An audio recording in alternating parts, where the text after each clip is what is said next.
السلام علیکم، welcome back to my YouTube channel fly with Eman. امید کرتی ہوں آپ سب لوگ بالکل ٹھیک ہوں گے۔ آج کی اس ویڈیو میں ہم بات کریں گے حضرت نوح علیہ السلام کی۔ اللہ تعالیٰ نے طویل عرصے میں مختلف انبیاء اور رسولوں کو انسانیت کے لیے مبعوث فرمایا۔ در حقیقت تعداد اس سے کہیں زیادہ ہو سکتی ہے جس کا ہم تصور بھی نہیں کر سکتے۔ اس کے باوجود اللہ نے قرآن پاک میں صرف 25 انبیاء کا ذکر کیا ہے، اور محمد صلی اللہ علیہ وآلہ وسلم ان میں سے آخری نبی ہیں۔ اللہ تعالیٰ نے قرآن مجید میں جن بے شمار انبیاء کا ذکر کیا ہے، ان میں سے ایک حضرت نوح علیہ السلام بھی ہے۔ قرآن پاک میں حضرت آدم علیہ السلام کے بعد اگلے نبی ہیں۔ اللہ نے انہیں لوگوں کی طرف اس وقت بھیجا جب وہ بت پرستی میں مشغول ہو گئے تھے۔ آدم علیہ السلام کی نسل میں سے کچھ لوگ صالح تھے، تاہم ان میں سے بہت سے لوگ سیدھے راستے سے بھٹک گئے اور شیطان کو ان پر اثر انداز ہونے دیا، کیونکہ انہوں نے اللہ کے علاوہ دیگر مخلوقات کی پرستش شروع کر دی۔ نوح علیہ السلام ان لوگوں کے پاس گئے اور ان کو ایک طویل مدت تک تبلیغ کی۔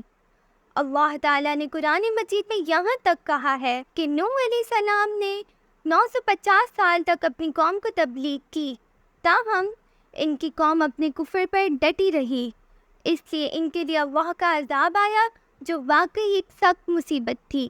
نوح علیہ السلام نے انہیں ان کے رب کی یاد دلائی اور اللہ کی عبادت کرنا ان کا فرض قرار دیا۔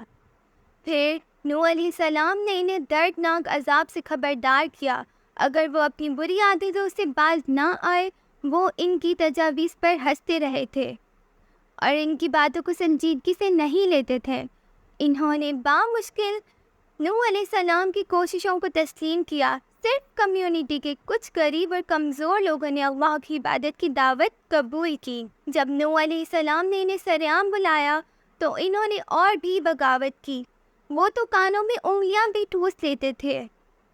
سینکڑوں سالوں کے صبر اور شریر لوگوں کے ساتھ استعدال کرنے کی کوشش کے بعد آخر کار نوح علیہ السلام کو اپنی کوششوں کی فضولیت کا احساس ہوا۔ نوح علیہ السلام نے سمجھا کہ لوگ برائی کی طرف مائل ہیں اور زمین میں فساد پھیلا دیں گے، اس لیے آپ نے اللہ تعالیٰ سے دعا کی کہ وہ زمین سے کافروں کا صفایا کر دے۔ اللہ نے ان کی دعا سنی اور انہیں ایک کشتی بنانے کا حکم دیا۔ ان کے رب نے ان کی تقدیر کا فیصلہ کر دیا تھا اور اب اسے انجام دینے میں صرف وقت کی بات تھی۔ لوگ حیرت سے دیکھتے رہے اور نوح علیہ السلام کا مذاق اڑاتے رہے جب وہ ایک کشتی بنا رہے تھے۔ آخر کار جب کشتی تیار ہو گئی تو اللہ تعالیٰ نے نوح علیہ السلام سے کہا کہ وہ اپنے اہل و عیال اور مومنین کے ساتھ ہر جانور کے نر اور مادہ کے ساتھ اس میں سوار ہو جائیں۔ کافر سمجھ نہیں پا رہے تھے کہ کیا ہو رہا ہے۔ نوح علیہ السلام کا بڑا بیٹا اور ان کی بیویوں میں سے ایک البتہ کافروں میں سے تھا اور وہ کافروں کے ساتھ رہے۔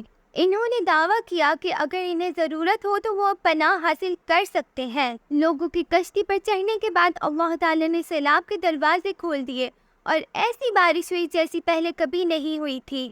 لہریں پہاڑوں سے بھی اونچی تھی اور تمام کافر غرق ہو گئے۔ کہ نوح علیہ السلام نے اپنے بیٹے کے لیے اللہ سے التجا کی، لیکن اللہ نے انہیں ملامت کی۔ پھر نوح علیہ السلام نے اپنے فرمان پر سوال کرنے پر ان سے معافی مانگی اور اللہ نے انہیں معاف کر دیا اور مومن جانوروں کے ساتھ نیچے اتر گئے، اور اس طرح کافر کا بھی صفایا ہو گیا۔ سبحان اللہ۔